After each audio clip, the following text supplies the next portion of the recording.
इस वीडियो में हम आपको कुरान पाक की दो अजीम और बाबरकत सूरतें सुनाने जा रहे हैं, सूरह यासीन और सूरह रहमान। अगर आप इन दोनों सूरतों को सिर्फ एक मरतबा भी दिल से सुन लें तो इंशाअल्लाह अल्लाह आपके बिगड़े हुए काम बनना शुरू हो जाएंगे। दोस्तों, सूरह यासीन को कुरान का दिल कहा जाता है और सूरह रहमान दिलों को सुकून देने वाली सूरत है। ये ऐसी बाबरकत सूरत है कि जिस नेक मकसद के लिए भी सुना जाए अल्लाह के हुक्म से वो मकसद पूरा हो जाता है। जिस घर में इन सूरतों की तिलावत होती है वहाँ बेशुमार बरकतें नाजिल होती हैं और अल्लाह ताला उस घर के लोगों को परेशानियों और मुसीबतों से महफूज रखता है। अगर आप रोज़ाना सूरह यासीन और सूरह रहमान सुनने का मामूल बना लें तो कामयाबी आपका मुक़द्दर बन सकती है। अगर आपको लगता है कि आपके घर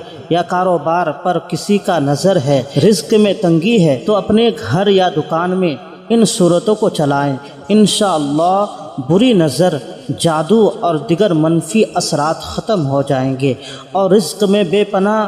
बरकत होगी। याद रखें, इन सूरतों को सिर्फ सुनना है, लेकिन शर्त यह है सुनना शुरू करें तो मुकम्मल सुनें, अधूरा ना छोड़ें। अगर आप कुरान पाक से मोहब्बत करते हैं तो इस वीडियो को अभी लाइक करें। आखिर में दुआ है कि या अल्लाह, जो लोग सूरह यासीन और सूरह रहमान को मुकम्मल सुनते हैं अपनी रहमत से उनकी तमाम परेशानियां दूर फरमा, उनके बिगड़े हुए काम बना दे और उनकी जायज़ हाजात को पूरा फरमा। आमीन। दोस्तों, कमेंट में आमीन ज़रूर लिखें, क्या पता किसकी ज़ुबान से निकली दुआ कबूल हो जाए। आप अपने दिल में नेक मकसद रखकर इन मुबारक सूरतों को सुने। बिस्मिल्लाहिर्रहमानिर्रहीम। यासीन वल क़ुरआनिल हकीम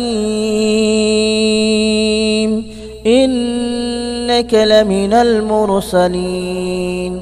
अला सिरातिन मुस्तक़ीम तंज़ीलल अज़ीज़िर रहीम लितुंज़िर क़ौमन मा उन्ज़िर आबाउहुम फहुम गाफ़िलून। लक़द हक़्क़ल क़ौलु अला अक्सरिहिम फहुम ला युमिनून। इन्ना जअलना फ़ी अअनाक़िहिम अग़लालन फ़हिय इलल अज़क़ानि फ़हुम मुक़महून। वजअलना मिन बैन अयदीहिम सद्दन वमिन ख़ल्फ़िहिम सद्दन फ़अग़शयनाहुम फ़हुम ला युबसिरून। वसवाउन अलैहिम अअंज़रतहुम अम लम तुंज़िरहुम ला युमिनून। इन्नमा तुंज़िरु मन इत्तबअ अज़्ज़िक्र व ख़शिय अर्रहमान बिलग़ैब फ़बश्शिरहु बिमग़फ़िरतिन व अज्रिन करीम। इन्ना नहनु नुह्यिल मौता व नक्तुबु मा क़द्दमू व आसारहुम व कुल्ल शैइन अहसयनाहु फ़ी इमामिन मुबीन। वضرب لهم مثلا أصحاب القرية إذ جاءها المرسلون إذ أرسلنا إليهم اثنين فكذبوهما فعززنا بثالث فقالوا إنا إليكم مرسلون. قالوا ما أنتم إلا بشر مثلنا وما أنزل الرحمن من شيء إن أنتم إلا تكذبون قالوا ربنا يعلم إنا إليكم لمرسلون وما علينا إلا البلاغ المبين قالوا إنا تطيرنا بكم لئن لم تنتهوا لنرجمنكم وليمسنكم منا عذاب أليم قالوا طائركم معكم أئن ذكرتم بل أنتم قوم مسرفون وجاء من أقصى المدينة رجل يسعى قال يا قوم اتبعوا المرسلين اتبعوا من لا يسألكم أجرا وهم مهتدون وما لي لا أعبد الذي فطرني وإليه ترجعون أأتخذ من دونه آلهة إن يردني الرحمن بضر لا تغن عني شفاءتهم شيئا ولا ينقذون إني إذا لفي ضلال مبين آمنت بربكم فاسمعون قيل ادخل الجنة قال يا ليت قومي يعلمون بما غفر لي ربي وجعلني من المكرمين وما أنزلنا على قومه من بعده من جود من السماء وما كنا منزلين إن كانت إلا صيحة واحدة فإذا هم خامدون يا حسرة على العباد ما يأتيهم من رسول إلا كانوا به يستهزئون ألم يروا كم أهلكنا قبلهم من القرون أنهم إليهم لا يرجعون وإن كل لما جميع لدينا محضرون وآية لهم الأرض الميتة أحييناها وأخرجنا منها حبا فمنه يأكلون وجعلنا فيها جنات من نخيل وأعناب وفجرنا فيها من العيون ليأكلوا من ثمره وما عملته أيديهم أفلا يشكرون سبحان الذي خلق الأزواج كلها مما تنبت الأرض ومن أنفسهم ومما لا يعلمون وآية لهم الليل نسلخ منه النهار فإذا هم مظلمون والشمس تجري لمستقر لها ذلك تقدير العزيز العليم والقمر قدرناه منازل حتى عاد كالعرجون القديم لا الشمس ينبغي لها أن تدرك القمر ولا الليل سابق النهار وكل في فلك يسبحون وآية لهم ألا حملنا ذريتهم في الفلك المشحون وخلقنا لهم من مثله ما يركبون وإن نشأ نغرقهم فلا صريخ لهم ولا هم ينقذون إلا رحمة منا ومتاعا إلى حين وإذا قيل لهم اتقوا ما بين أيديكم وما خلفكم لعلكم ترحمون وما تأتيهم من آية من آيات ربهم إلا كانوا عنها معرضين وإذا قيل لهم أنفقوا مما رزقكم الله قال الذين كفروا للذين آمنوا أنطعم من لو يشاء الله أطعمه إن أنتم إلا في ضلال مبين ويقولون متى هذا الوعد إن كنتم صادقين ما ينظرون إلا صيحة واحدة تأخذهم وهم يخصمون فلا يستطيعون توصية ولا إلى أهلهم يرجعون ونفخ في الصور فإذا هم من الأجداث إلى ربهم ينسلون قالوا يا ويلنا من بعثنا من مرقدنا هذا ما وعد الرحمن وصدق المرسلون إن كانت إلا صيحة واحدة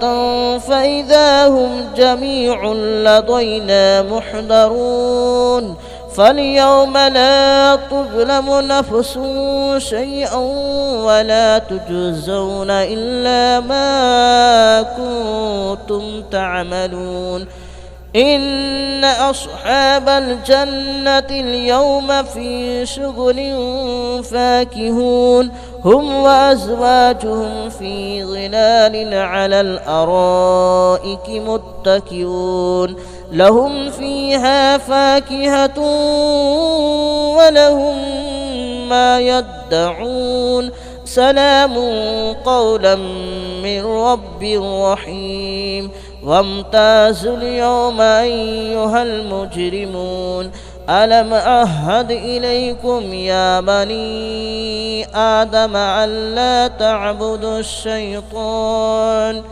ألم أعهد إليكم يا بني آدم ألا تعبدوا الشيطان إنه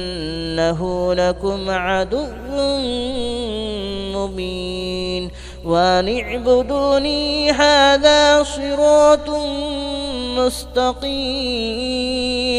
ولقد أضل منكم جبلا كثيرا أفلم تكونوا تعقلون هذه جهنم التي كنتم توعدون اصلوها اليوم بما كنتم تكفرون اليوم نختم على أفواههم وتكلمنا أيديهم وتشهد أرجلهم بما كانوا يكسبون ولو نشاء لطمسنا على أعينهم فاستبقوا الصراط فأنى يبصرون ولو نشاء لمسخناهم على مكانتهم فما استطاعوا مضيا ولا يرجعون ومن نعمره ننكسه في الخلق أفلا يعقلون وما علمناه الشعر وما ينبغي له إن هو إلا ذكر وقرآن مبين لينذر من كان حيا ويحق القول على الكافرين أولم يروا أنا خلقنا لهم مما عملت أيدينا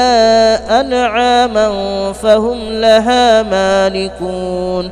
وذللناها لهم فمنها ركوبهم ومنها يأكلون ولهم فيها منافع ومشارب أفلا يشكرون واتخذوا من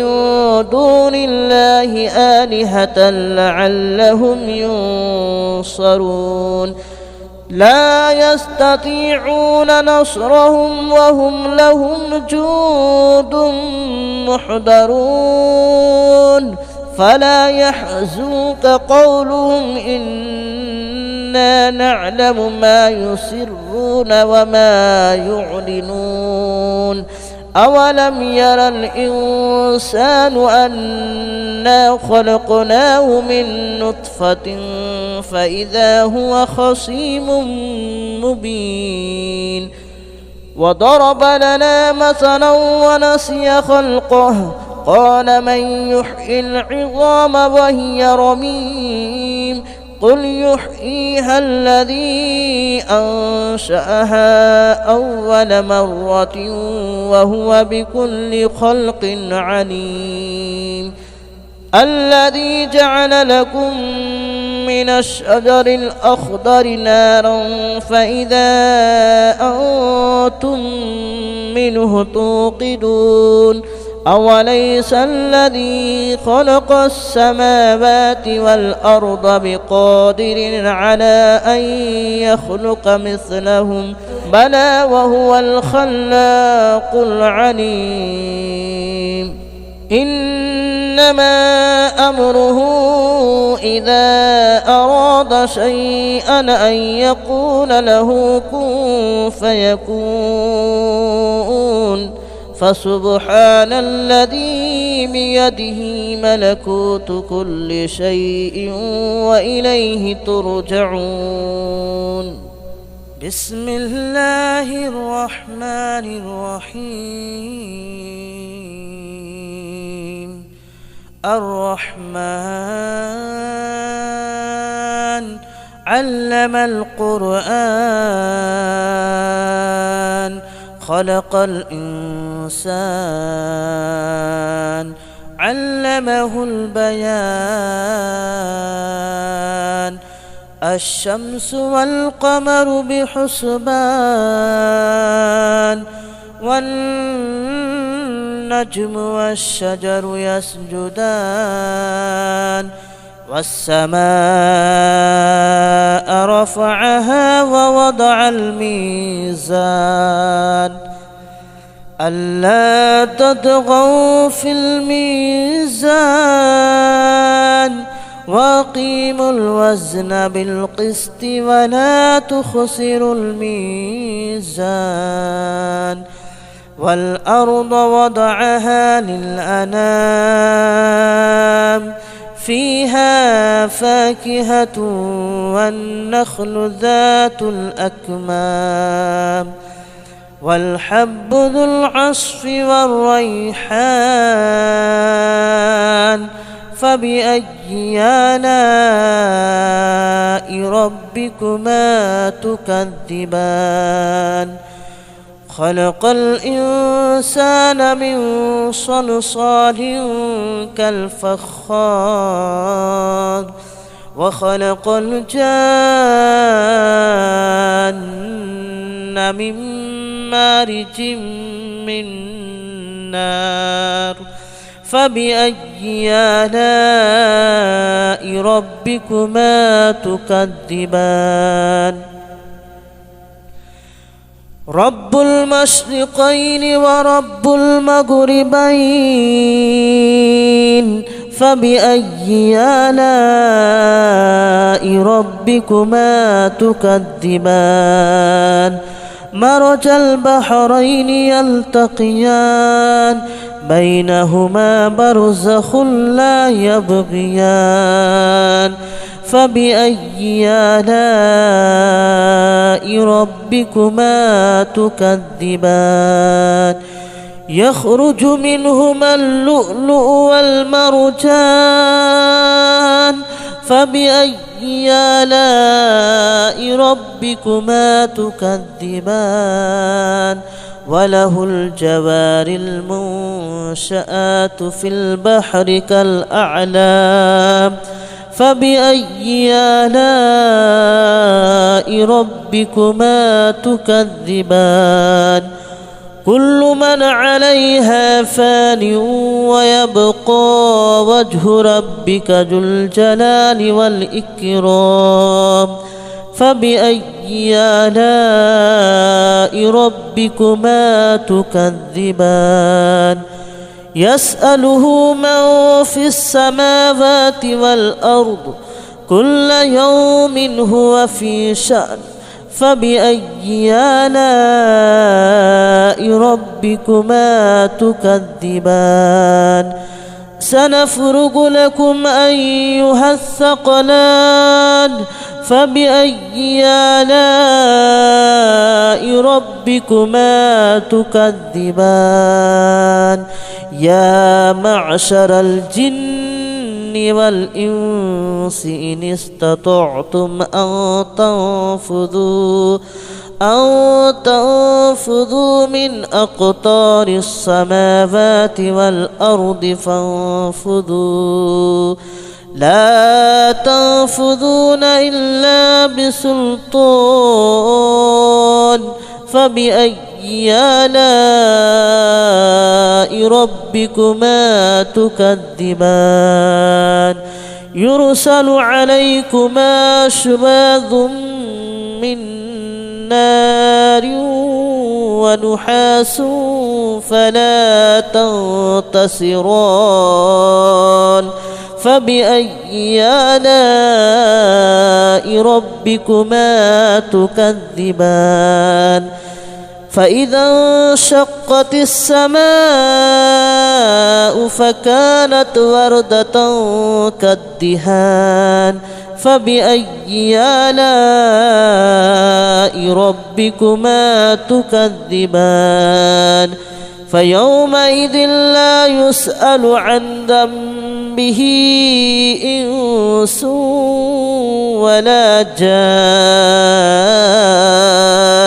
فبأي آلاء ربكما تكذبان يعرف المجرمون بسيماهم فيؤخذ بالنواصي والأقدام فبأي آلاء ربكما تكذبان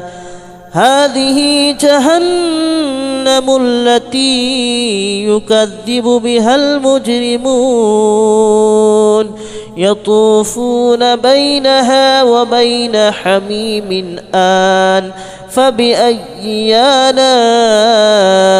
ربكما تكذبان ولمن خاف مقام ربه جنتان فبأي آلاء ربكما تكذبان ذواتا أفنان فبأي آلاء ربكما تكذبان فيهما عينان تجريان فبأي آلاء ربكما تكذبان فيهما من كل فاكهة زوجان فبأي آلاء ربكما تكذبان متكئين على فرش بطائنها من استبرق وجنى الجنتين دان فبأي آلاء ربكما تكذبان فيهن قاصرات الطرف لم يطمثهن إنس قبلهم ولا جان فبأي آلاء ربكما تكذبان كأنهن الياقوت والمرجان فبأي آلاء ربكما تكذبان هل جزاء الإحسان إلا الإحسان فبأي آلاء ربكما تكذبان ومن دونهما جنتان فبأي آلاء ربكما تكذبان مدهامتان فبأي آلاء ربكما تكذبان فيهما عينان نضاختان فبأي آلاء ربكما تكذبان فيهما فاكهة ونخل ورمان فبأي آلاء ربكما تكذبان فيهن خيرات حسان فبأي آلاء ربكما تكذبان حور مقصورات في الخيام فبأي آلاء ربكما تكذبان لم يطمثهن إنس قبلهم ولا جان فبأي آلاء ربكما تكذبان متكئين على رفرف خضر وأبقري حسان فبأي آلاء ربكما تكذبان تبارك اسم ربك ذي الجلال والإكرام بسم الله الرحمن الرحيم إذا وقعت الواقعة ليس لوقعتها كاذبة خافضة رافعة إذا رجت الأرض رجا وبست الجبال بسا فكانت هباء منبثا وكنتم أزواجا ثلاثة فأصحاب الميمنة ما أصحاب الميمنة وأصحاب المشأمة ما أصحاب المشأمة والسابقون السابقون أولئك المقربون في جنات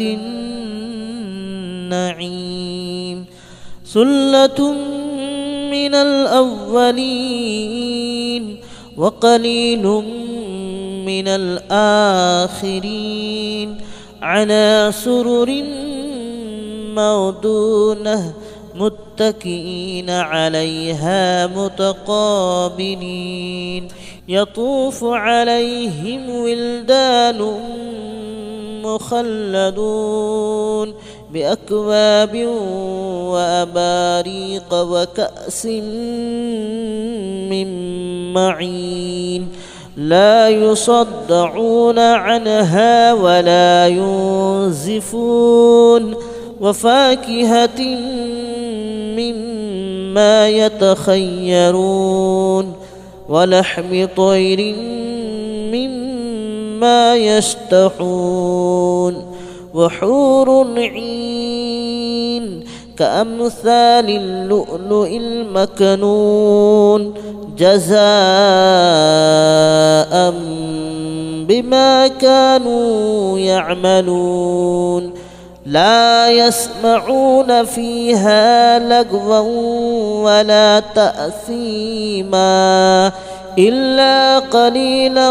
سلاما سلاما وأصحاب اليمين ما أصحاب اليمين في سدر مخدود وطلح منضود وظل ممدود وماء مسكوب وفاكهة كثيرة لا مقطوعة ولا ممنوعة وفرش مرفوعة إنا أنشأناهن إن شاء فجعلناهن أبكارا عربا أترابا لأصحاب اليمين ثلة من الأولين وثلة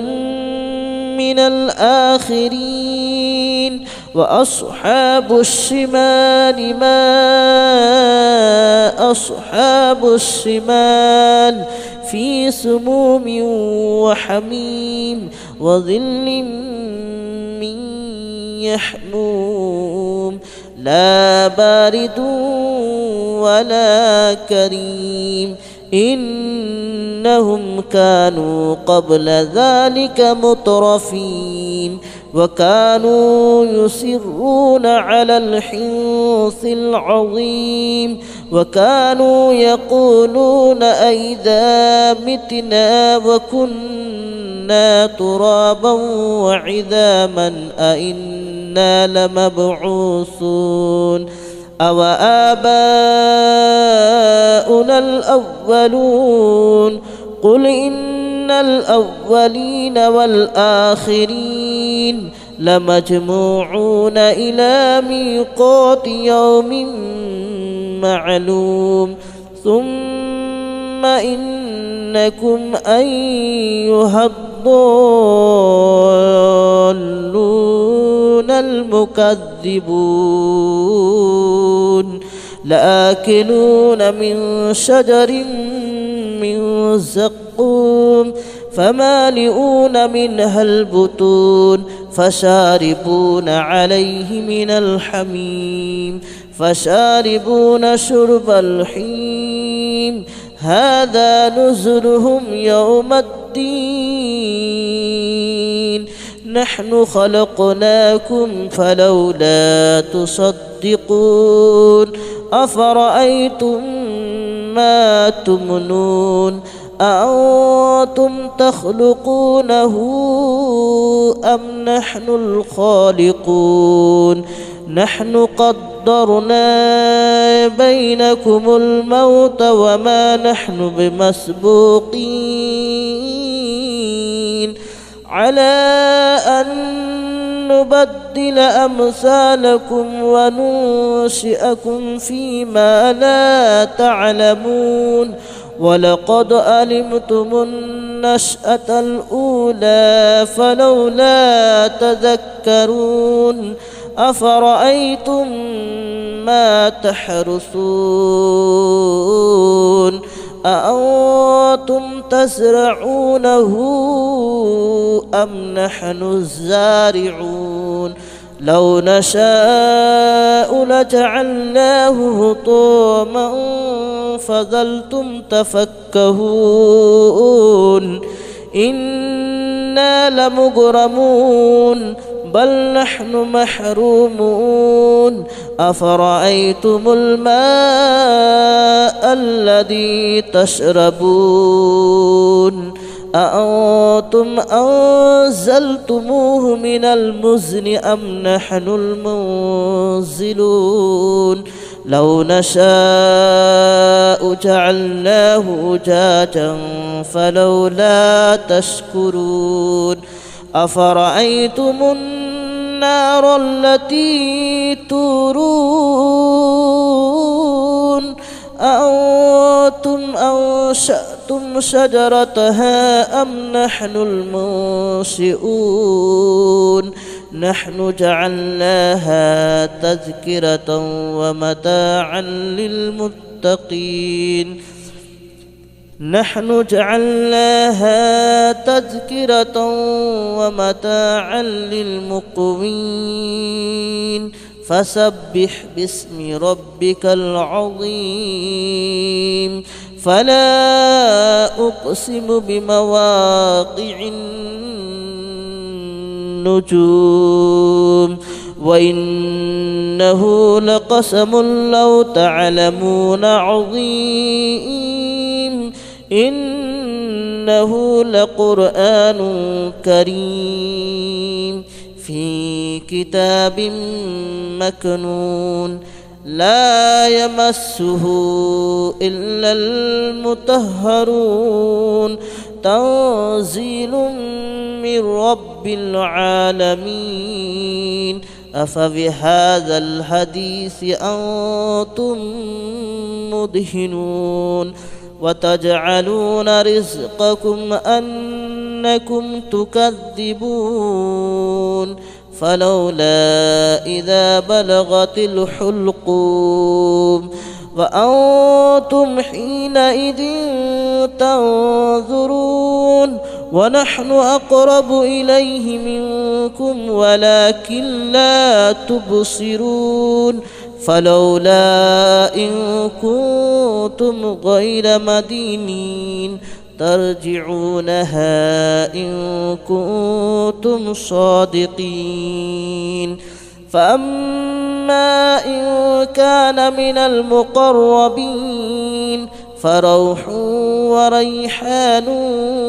وجنة نعيم وأما إن كان من أصحاب اليمين فسلام لك من أصحاب اليمين وأما إن كان من المكذبين الضالين فنزل من حميم وتصلية جحيم إن هذا لهو حق اليقين فسبح باسم ربك العظيم بسم الله الرحمن الرحيم ياسين والقرآن الحكيم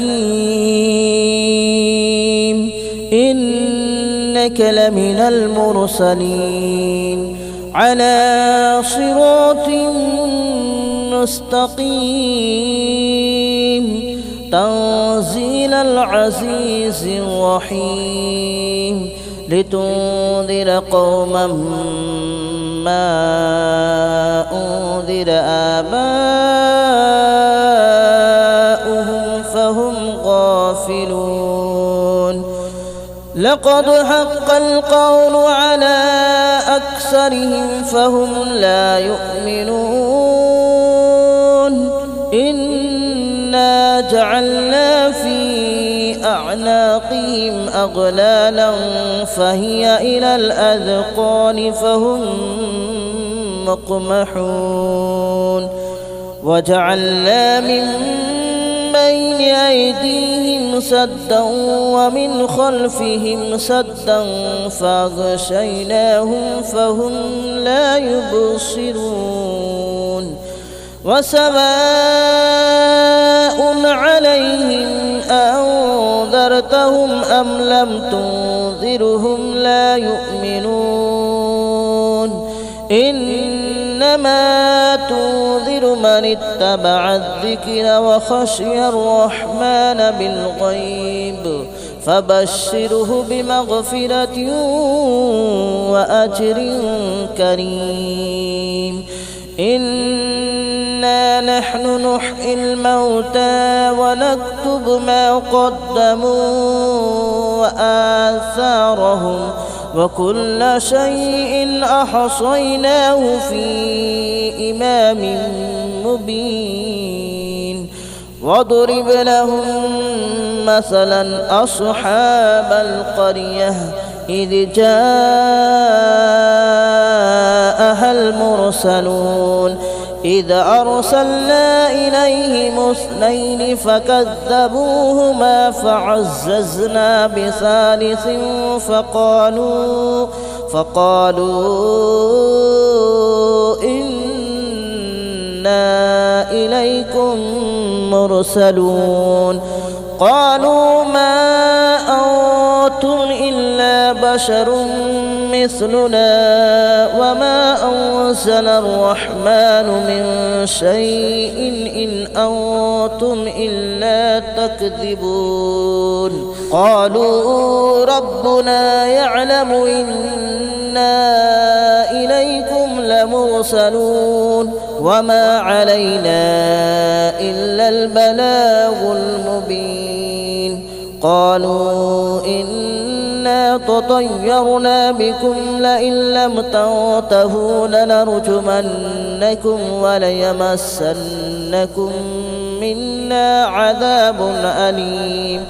قالوا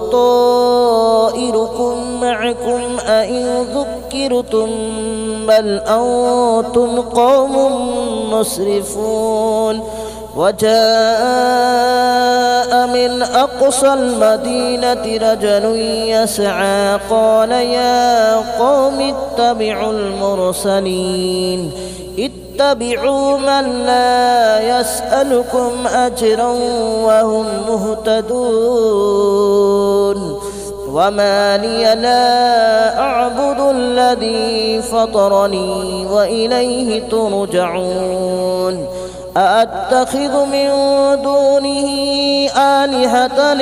يردني الرحمن بضر لا تغن عني شفاءتهم شيئا ولا ينقذون. إني إذا لفي ضلال مبين. آمنت بربكم فاسمعون. قيل ادخل الجنة قال يا ليت قومي يعلمون بما غفر لي ربي وجعلني من المكرمين. وما أنزلنا على قومه من بعده من جود من السماء وما كنا منزلين. إن كانت إلا صيحة واحدة فإذا هم خامدون. يا حسرة على العباد ما يأتيهم من رسول إلا كانوا به يستهزئون. ألم يروا كم أهلكنا قبلهم من القرون أنهم إليهم لا يرجعون. وإن كل لما جميع لدينا محضرون. وآية لهم الأرض الميتة أحييناها وأخرجنا منها حبا فمنه يأكلون. وجعلنا فيها جنات من نخيل وأعناب وفجرنا فيها من العيون ليأكلوا من ثمره وما عملته أيديهم أفلا يشكرون. سبحان الذي خلق الأزواج كلها مما تنبت الأرض ومن أنفسهم ومما لا يعلمون. وآية لهم الليل نسلخ منه النهار فإذا هم مظلمون والشمس تجري لمستقر لها ذلك تقدير العزيز العليم والقمر قدرناه منازل حتى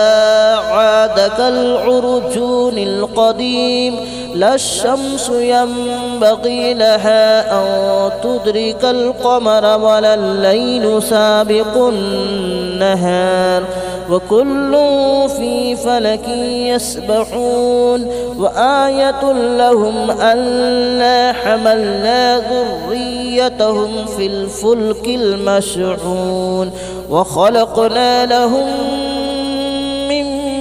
مثله ما يركبون وإن نشأ نغرقهم فلا صريخ لهم ولا هم ينقذون إلا رحمة منا ومتاعا إلى حين وإذا قيل لهم اتقوا ما بين أيديكم وما خلفكم لعلكم ترحمون وما تأتيهم من آية من آيات ربهم إلا كانوا عنها معرضين وإذا قيل لهم أنفقوا مما رزقكم الله قال الذين كفروا للذين آمنوا أنطعم من لو يشاء الله أطعمه إن أنتم إلا في ضلال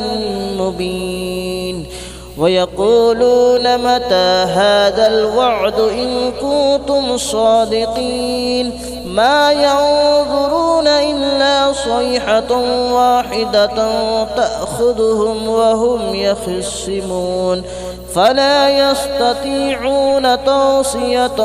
ولا إلى أهلهم يرجعون ونفخ في الصور فإذا هم من الأجداث إلى ربهم ينسلون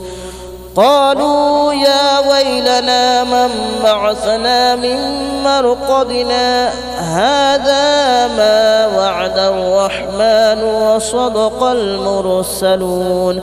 إن كانت إلا صيحة واحدة فإذا هم جميع لدينا محضرون فاليوم لا تظلم نفس شيئا ولا تجزون إلا ما كنتم تعملون إن أصحاب الجنة اليوم في شغل فاكهون هم وأزواجهم في ظلال على الأرائك متكئون لهم فيها فاكهة ولهم ما يدعون سلام قولا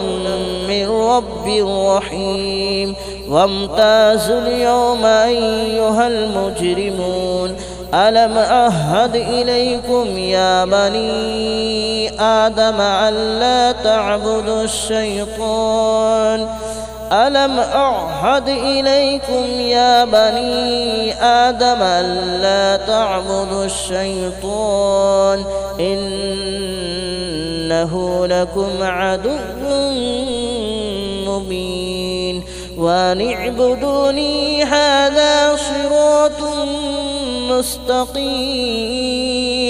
ولقد أضل منكم جبلا كثيرا أفلم تكونوا تعقلون هذه جهنم التي كنتم توعدون اصلوها اليوم بما كنتم تكفرون اليوم نختم على أفواههم وتكلمنا أيديهم وتشهد أرجلهم بما كانوا يكسبون ولو نشاء لطمسنا على أعينهم فاستبقوا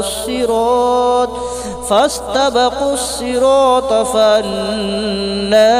يبصرون ولو نشاء لمسخناهم على مكانتهم فما استطاعوا مضيا ولا يرجعون ومن نعمره ننكسه في الخلق أفلا يعقلون وما علمناه الشعر وما ينبغي له إن هو إلا ذكر وقرآن مبين لينذر من كان حيا ويحق القول على الكافرين أولم يروا أنا خلقنا لهم مما عملت أيدينا أنعاما فهم لها مالكون وذللناها لهم فمنها ركوبهم ومنها يأكلون ولهم فيها منافع ومشارب أفلا يشكرون واتخذوا من دون الله آلهة لعلهم ينصرون لا يستطيعون نصرهم وهم لهم جند محضرون فلا يحزنك قولهم إنا نعلم ما يسرون وما يعلنون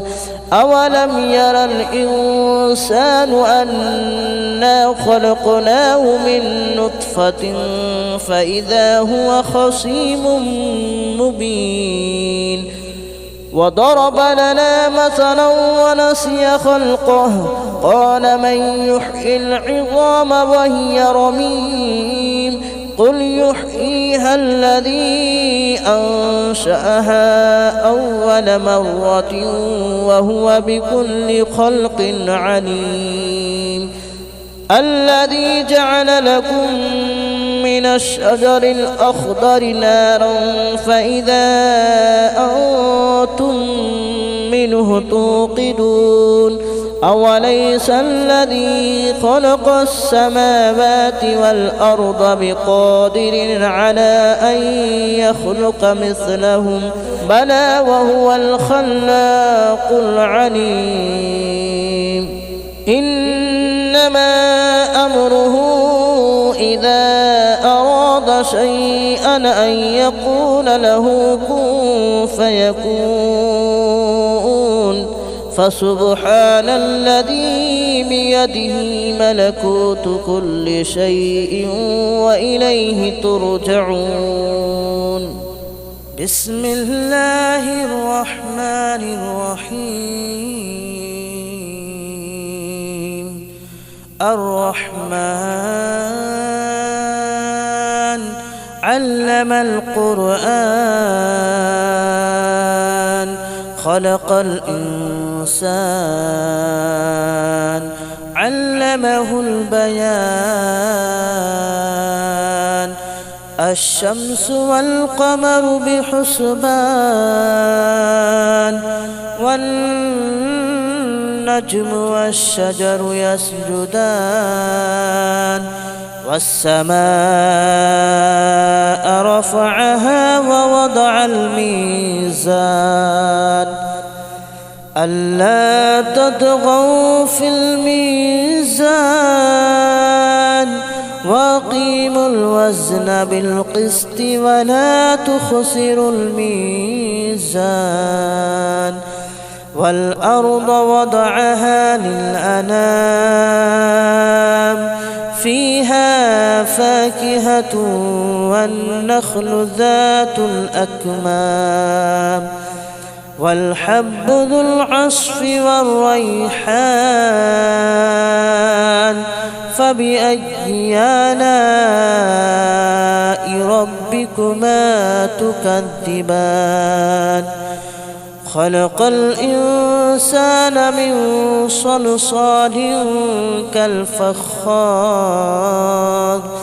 وخلق الجان من مارج من نار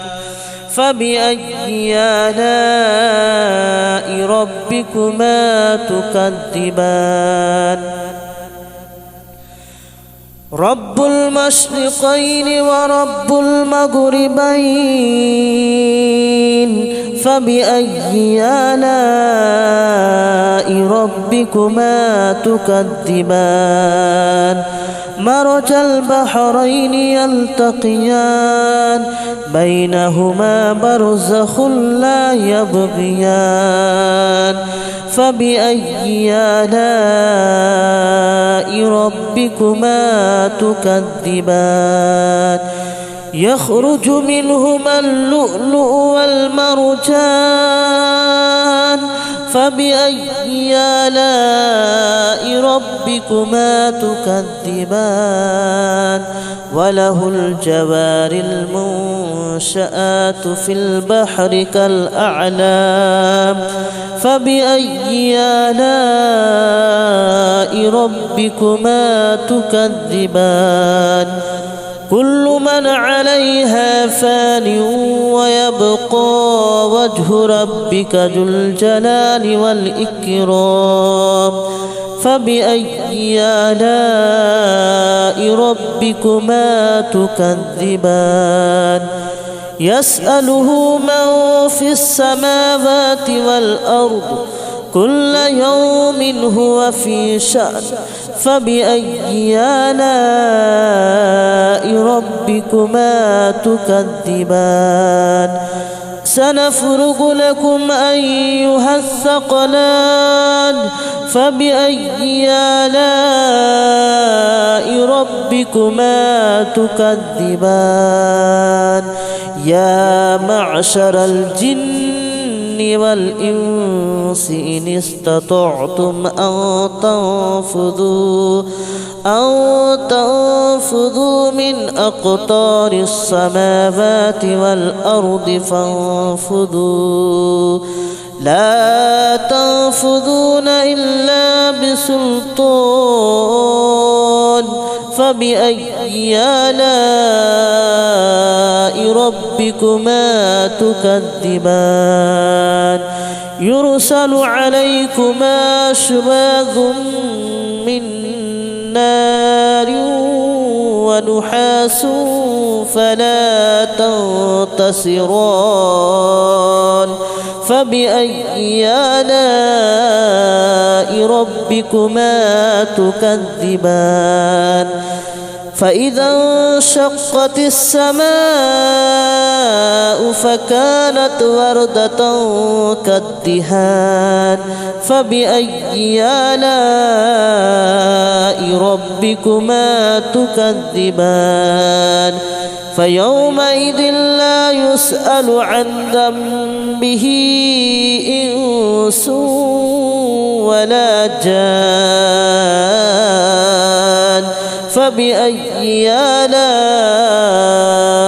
ربكما تكذبان يعرف المجرمون بسيماهم فيؤخذ بالنواصي والأقدام فبأي آلاء ربكما تكذبان هذه جهنم التي يكذب بها المجرمون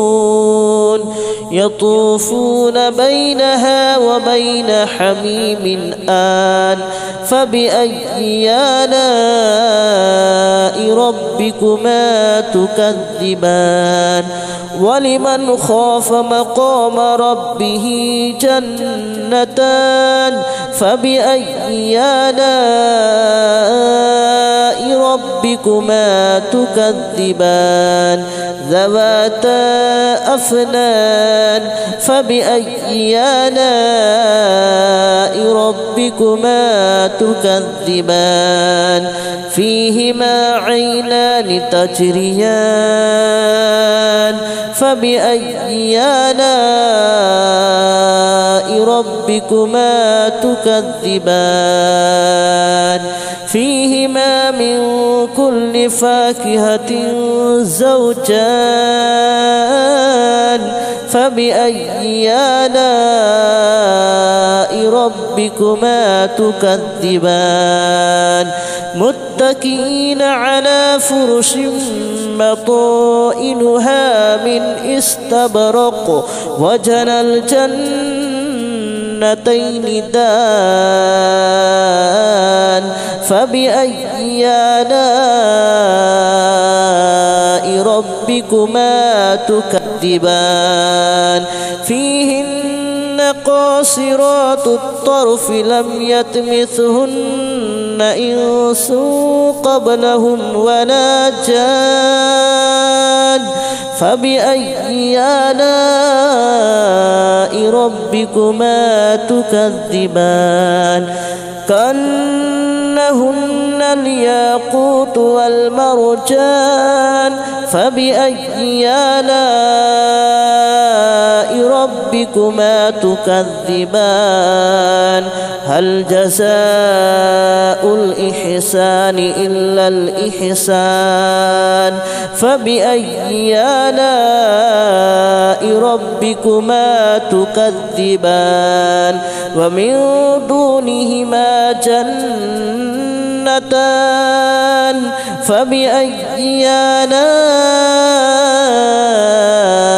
ربكما تكذبان مدهامتان فبأي آلاء ربكما تكذبان فيهما عينان نضاختان فبأي آلاء ربكما تكذبان فيهما فاكهة ونخل ورمان فبأي آلاء ربكما تكذبان فيهن خيرات حسان فبأي آلاء ربكما تكذبان حور مقصورات في الخيام فبأي آلاء ربكما تكذبان لم يطمثهن إنس قبلهم ولا جان فبأي آلاء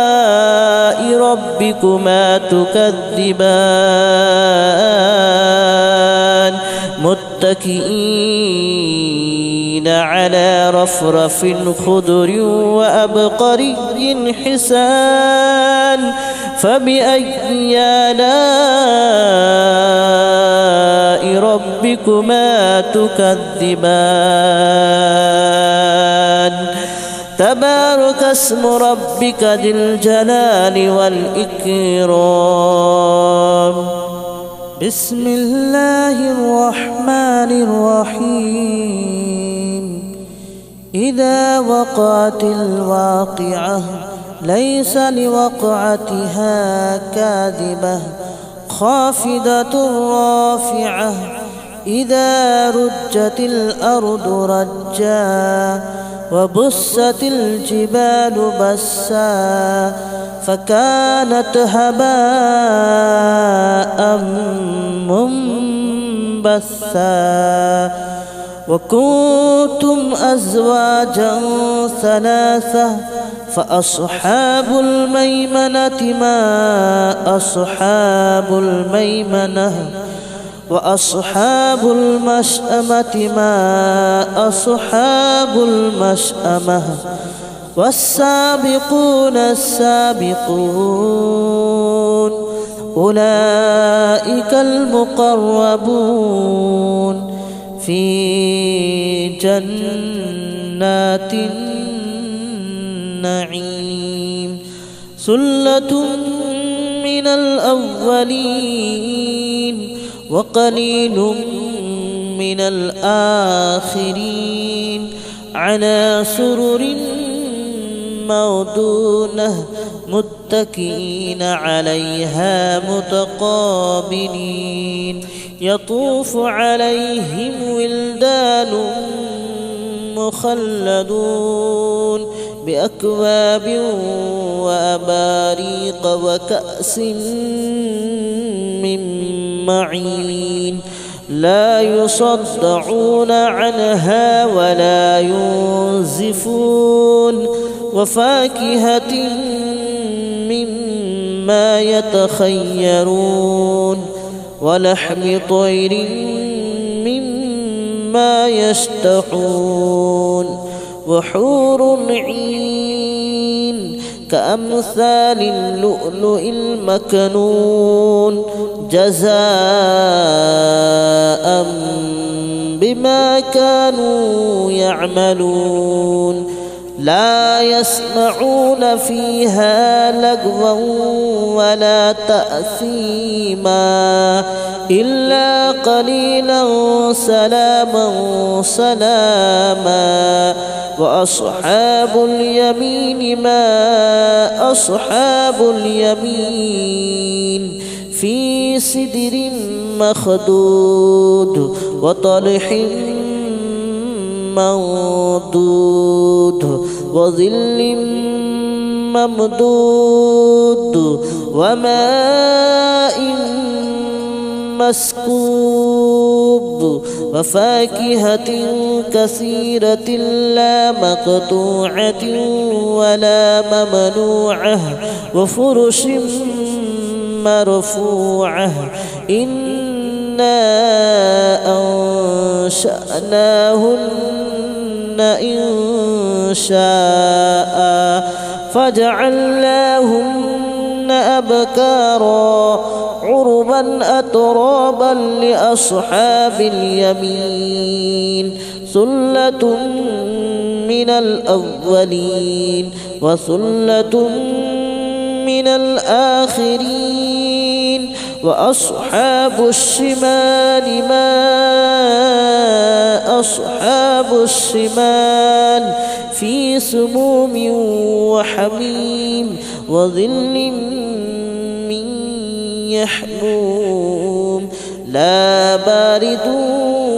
ولا كريم إنهم كانوا قبل ذلك مترفين وكانوا يصرون على الحنث العظيم وكانوا يقولون أئذا متنا وكنا ترابا وعظاما أئنا لمبعوثون أو آباؤنا الأولون قل إن الأولين والآخرين لمجموعون إلى ميقات يوم معلوم ثم إنكم أيها الضالون المكذبون لآكلون من شجر من زقوم فمالئون منها البطون فشاربون عليه من الحميم فشاربون شرب الحميم هذا نزلهم يوم الدين نحن خلقناكم فلولا تصدقون أفرأيتم ما تمنون أأنتم تخلقونه أم نحن الخالقون نحن قدرنا بينكم الموت وما نحن بمسبوقين على أن نبدل نستبدل أمثالكم وننشئكم فيما لا تعلمون ولقد علمتم النشأة الأولى فلولا تذكرون أفرأيتم ما تحرثون أأنتم تزرعونه أم نحن الزارعون لو نشاء لجعلناه هطاما فظلتم تفكهون إنا لمغرمون بل نحن محرومون أفرأيتم الماء الذي تشربون أأنتم أنزلتموه من المزن أم نحن المنزلون لو نشاء جعلناه أجاجا فلولا تشكرون أفرأيتم النار التي تورون أأنتم أنشأتم شجرتها أم نحن المنشئون نحن جعلناها تذكرة ومتاعا للمتقين نحن جعلناها تذكرة ومتاعا للمقوين فسبح باسم ربك العظيم فلا أقسم بمواقع النجوم وإنه لقسم لو تعلمون عظيم إنه لقرآن كريم في كتاب مكنون لا يمسه إلا المطهرون تنزيل من رب العالمين أفبهذا الحديث أنتم مدهنون وتجعلون رزقكم أنكم تكذبون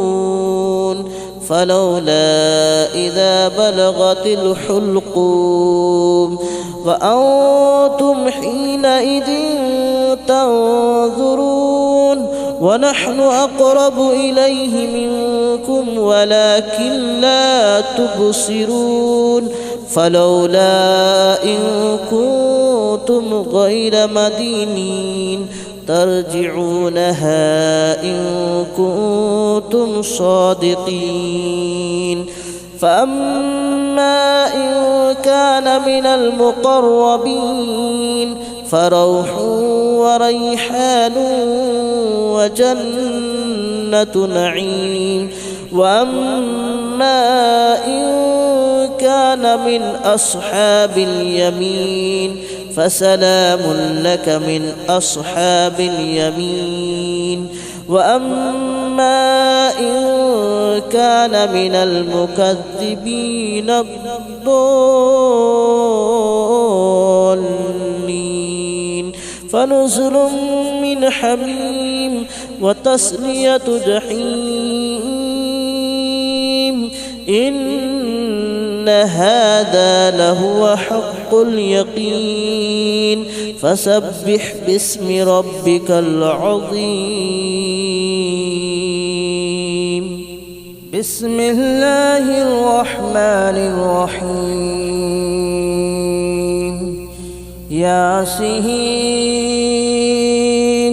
والقرآن الحكيم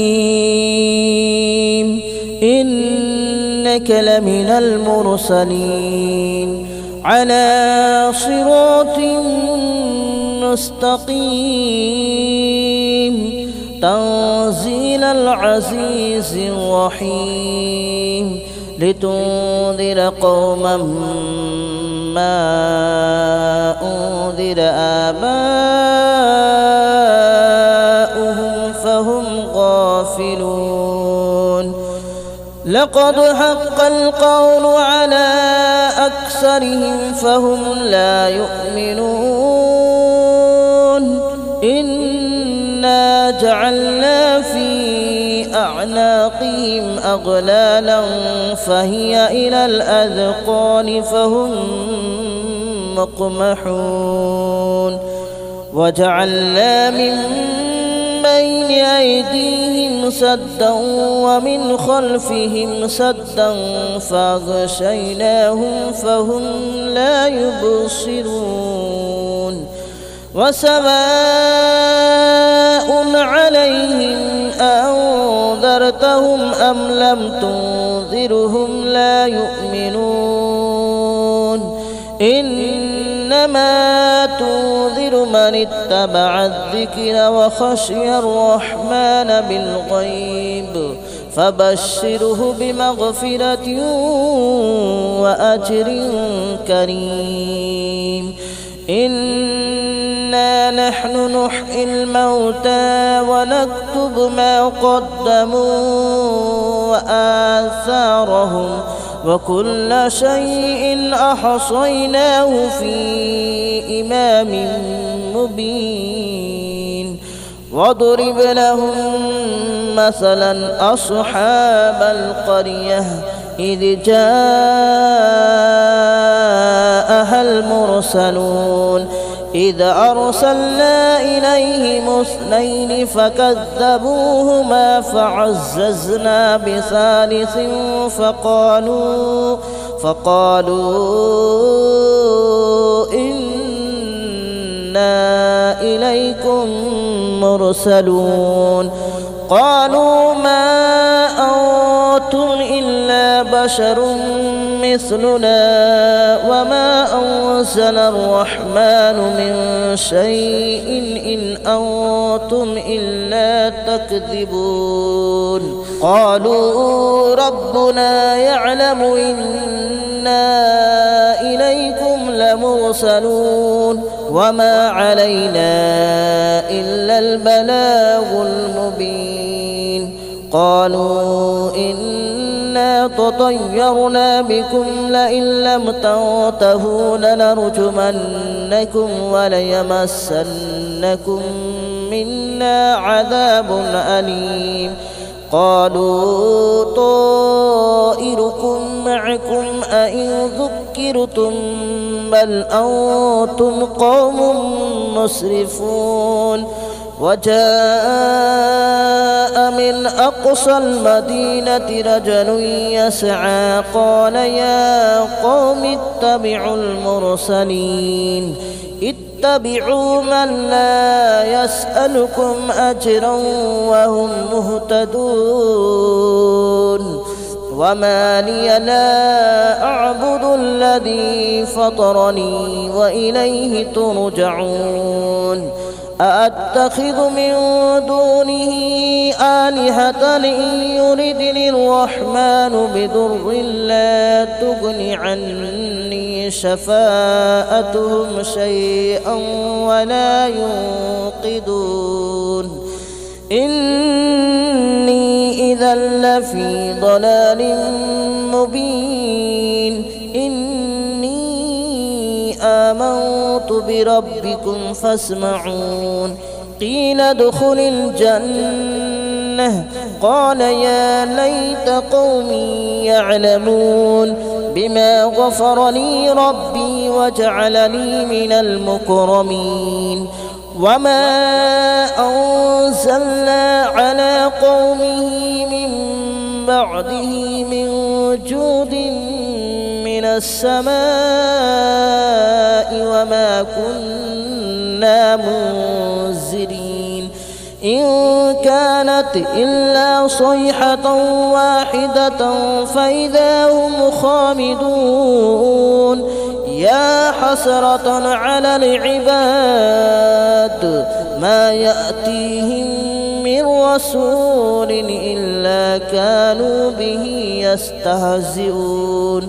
ألم يروا كم أهلكنا قبلهم من القرون أنهم إليهم لا يرجعون وإن كل لما جميع لدينا محضرون وآية لهم الأرض الميتة أحييناها وأخرجنا منها حبا فمنه يأكلون وجعلنا فيها جنات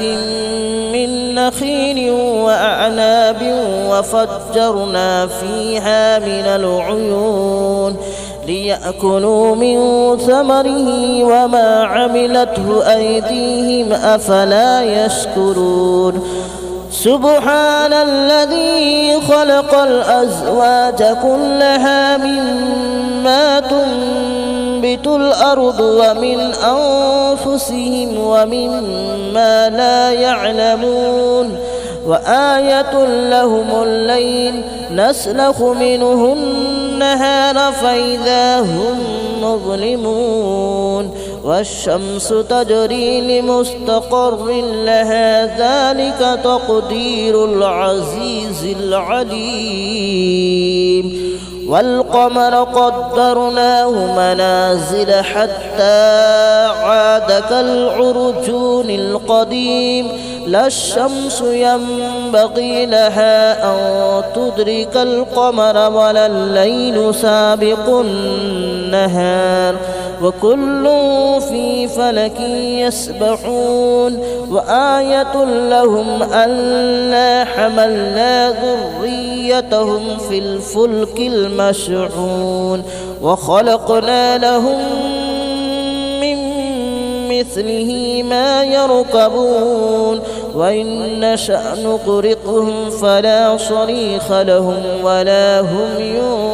ينقذون إلا رحمة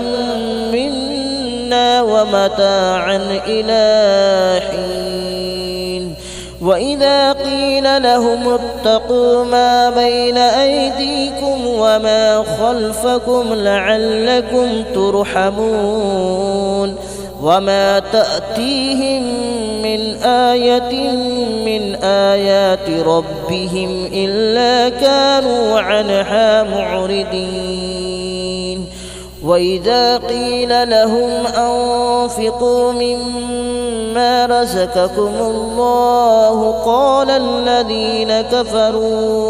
قال الذين كفروا للذين آمنوا أنطعم من لو يشاء الله أطعمه إن أنتم إلا في ضلال مبين ويقولون متى هذا الوعد إن كنتم صادقين ما ينظرون إلا صيحة واحدة تأخذهم وهم يخصمون فلا يستطيعون توصية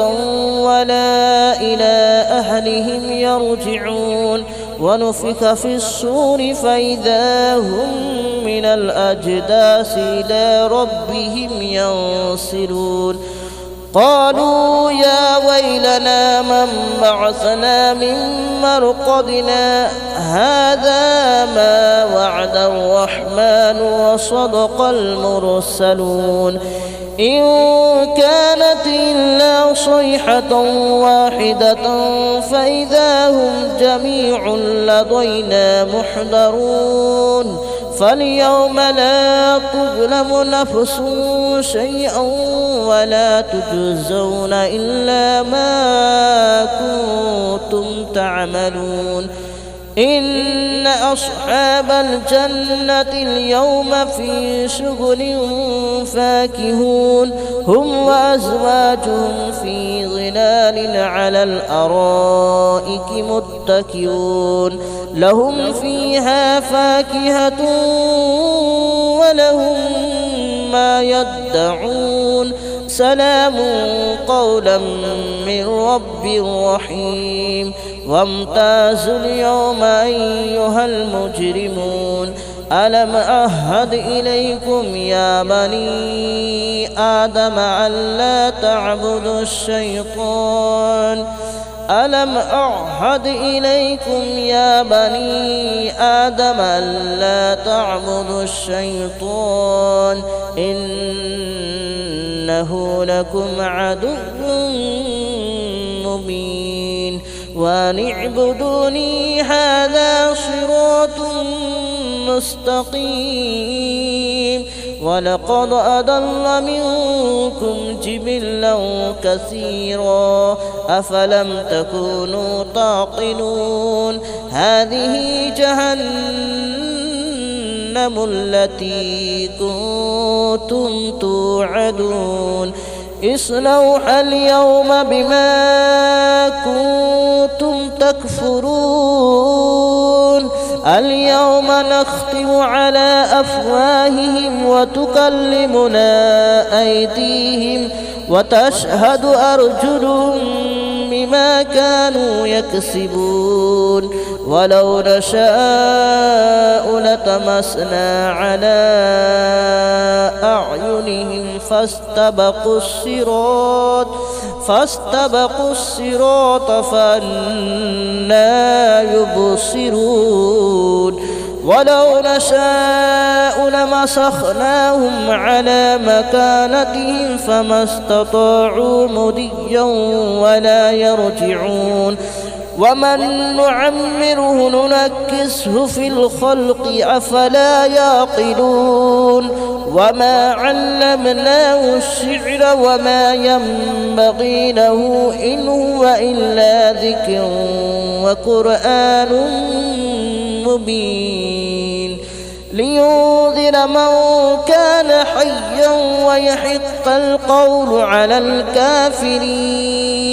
أولم يروا أنا خلقنا لهم مما عملت أيدينا أنعاما فهم لها مالكون وذللناها لهم فمنها ركوبهم ومنها يأكلون ولهم فيها منافع ومشارب أفلا يشكرون واتخذوا من دون الله آلهة لعلهم ينصرون لا يستطيعون نصرهم وهم لهم جند محضرون فلا يحزنك قولهم إنا نعلم ما يسرون وما يعلنون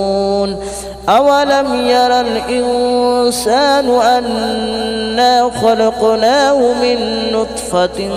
فإذا هو خصيم مبين وضرب لنا مثلا ونسي خلقه قال من يحيي العظام وهي رميم قل يحييها الذي أنشأها أول مرة وهو بكل خلق عليم الذي جعل لكم من الشجر الأخضر نارا فإذا أنتم منه توقدون أوليس الذي خلق السماوات والأرض بقادر على أن يخلق مثلهم بلى وهو الخلاق العليم إنما أمره إذا أراد شيئا أن يقول له كن فيكون فسبحان الذي بيده ملكوت كل شيء وإليه ترجعون بسم الله الرحمن الرحيم الرحمن علم القرآن خلق الإنسان علمه البيان الشمس والقمر بحسبان